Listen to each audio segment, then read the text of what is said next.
പിറ്റ്ബോളിൽ നിന്ന് race engineer race car ഡ്രൈവറിന് radio message കൊടുത്തു കഴിഞ്ഞാൽ റേസ് ഡ്രൈവർ പിറ്റ് ലൈനിലേക്ക് എത്താൻ തയ്യാറെടുക്കുന്നു. ഇതേ സമയം തന്നെ ഗ്യാരേജിൽ നിന്ന് മെക്കാനിക്സ് പുതിയ ടയറുകളുമായി പിറ്റ് ലൈനിലെ പിറ്റ് സ്റ്റോപ്പിലേക്ക് എത്തുന്നു. റേസ് ട്രാക്കിൽ നിന്ന് പിറ്റ് ലൈനിലെത്തുമ്പോൾ വേഗത കുറയ്ക്കുന്നു. പിറ്റ് ലൈൻ സ്പീഡായ 60 km/hൽ റേസ് കാർ വരും.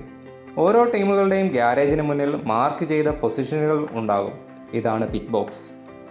4 പുതിയ ടയറുകളുമായി 4 മെക്കാനിക്സ് ഫ്രണ്ട് ബാക്ക് പൊസിഷനുകളിൽ പിറ്റ് ബോക്സിൻ്റെ വശങ്ങളിൽ വെയിറ്റ് ചെയ്യുന്നുണ്ടാവും. അതുപോലെ തന്നെ വീൽ ഗണ്ണുകളുമായി 4 പേരും. പഴയ ടയറുകൾ ഊരി മാറ്റുവാൻ 4 പേർ. കാർ സ്റ്റെബിലൈസ് ചെയ്ത് നിർത്തുവാൻ 2 പേരും.